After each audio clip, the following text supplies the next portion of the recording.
बिस्मिल्लाहिर्रहमानिर्रहीम। अस्सलाम वालेकुम। Welcome again to my channel English grammar fun. सबसे पहले मैं आपके इंतखाब का शुक्रिया अदा करता हूँ कि आपने मेरे चैनल का इंतखाब किया। इंशाल्लाह यू वोंट बी डिसअपॉइंटेड। तो जो जैसा कि 2 दिनों से हमने प्रेजेंट इंडेफिनिट और प्रेजेंट कंटिन्यूस टेंस की प्रैक्टिस की थी, इंशाल्लाह उसी सिलसिले को आगे लेके चलेंगे। और आज दोनों को मैंने मिक्स किया है। देखते हैं कि आपने कितना याद किया है और इसकी प्रैक्टिस करें ताकि 9th 10th और फर्स्ट ईयर में आप 5 मार्क्स का क्वेश्चन अच्छे से अटैम्प्ट कर सकें।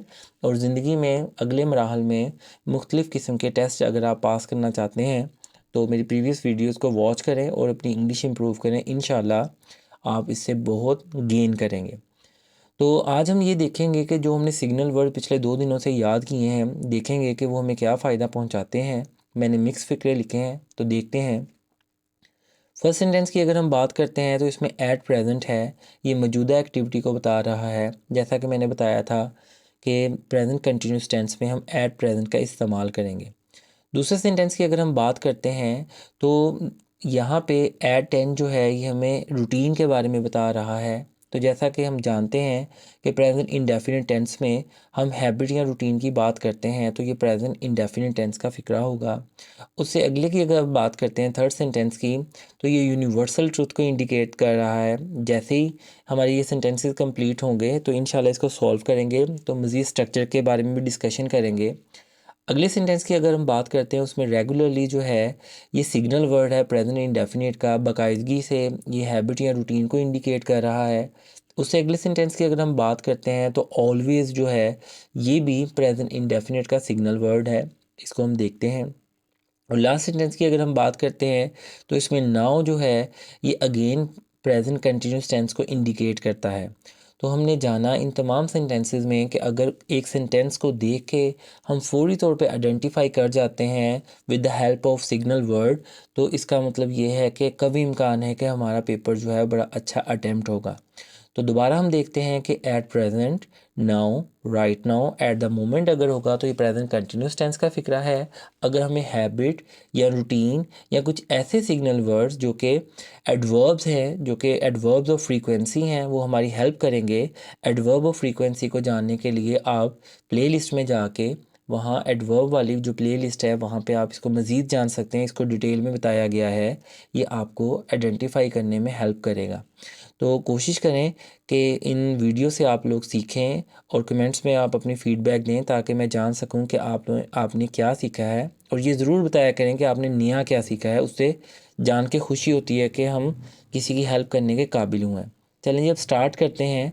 इसको सॉल्व करने की कोशिश करते हैं, देखते हैं कि आपके कितने ठीक हुए हैं। फर्स्ट सेंटेंस की अगर हम बात करते हैं, जैसे कि मैंने आपको बताया कि एट प्रेजेंट जो है ये हमारी हेल्प कर रहा है जानने के लिए कि प्रेजेंट मौजूदा वक्त में कोई काम जारी है। और मौसमों के लिए, बारिश के लिए हम इट का इस्तेमाल करते हैं। और इट क्योंकि सिंगुलर है, प्रेजेंट कंटिन्यूस टेंस के अकॉर्डिंगली हम इसके साथ इसका इस्तेमाल करेंगे और फर्स्ट फॉर्म ऑफ वर्ब के साथ हम आईएनजी का इजाफा करेंगे। यहाँ क्योंकि मैंने ब्रैकेट में सिर्फ वर्ब को लिखा है और उसके अकॉर्डिंगली उसको सॉल्व किया है, लेकिन पेपर में 4 आपके पास ऑप्शंस होंगे। तो अक्सर बच्चे ये गलती कर जाते हैं, वो सिंपल ये ऑप्शन में ये भी हो सकता है कि रेनिंग अकेला दिया गया हो, लेकिन आपने ये याद रखना है कि आईएनजी वाली फॉर्म जो है वो कभी भी हेल्पिंग वर्ब के बगैर इस्तेमाल नहीं होती।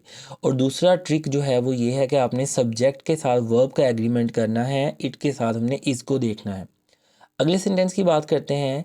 दे गो टू स्लीप एट 10। दे के अकॉर्डिंगली हम फर्स्ट फॉर्म ऑफ वर्ब का इस्तेमाल करेंगे प्रेजेंट इंडेफिनिट में। ये उनकी हैबिट या रूटीन के बारे में बता रहा है।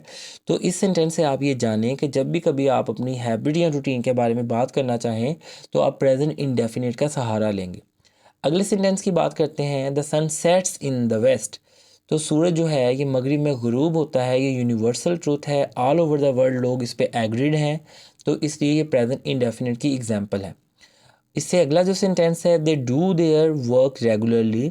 रेगुलरली जो है ये प्रेजेंट इंडेफिनिट का सिग्नल वर्ड है। ये हैबिट या रूटीन और बाकायदगी को बता रहा है। तो यहाँ इंटरेस्टिंग बात यह है कि डू यहाँ मेन वर्ब के तौर पे इस्तेमाल हुआ है। ये यहाँ पे हेल्पिंग वर्ब नहीं है। हेल्पिंग वर्ब ये तब होता है जब ये नेगेटिव या इंट्रोगेटिव सेंटेंस हो। यहाँ पे ये मेन वर्ब का काम कर रहा है।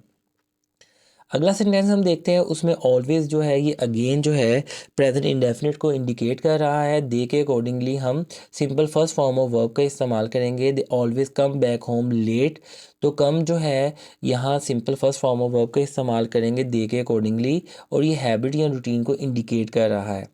लास्ट सेंटेंस की अगर हम बात करते हैं तो नाउ जो है ये प्रेजेंट कंटिन्यूस को शो करता है। शी के अकॉर्डिंगली हम इसका इस्तेमाल करेंगे और स्पीक के साथ आईएनजी का इजाफा करेंगे। तो मैंने कोशिश की है कि आज के लेक्चर से आपकी रिवीजन करवा सकूं प्रेजेंट इंडेफिनिट और प्रेजेंट कंटिन्यूस टेंस की। मेरे चैनल के साथ ट्यून रहें ताकि रोज़मर्रा ज़िंदगी में इस्तेमाल होने वाले फ़िक्रात, वोकेबलरी, प्रोनंसिएशन आपको सिखाई जा सके। और वैसे भी विंटर वेकेशन एक्सटेंड हो गई हैं, तो छुट्टियों को ज़ाया ना करें, अपनी इंग्लिश इम्प्रूव करें। ये एक अच्छा चांस होता है अपने आप को इम्प्रूव करने का।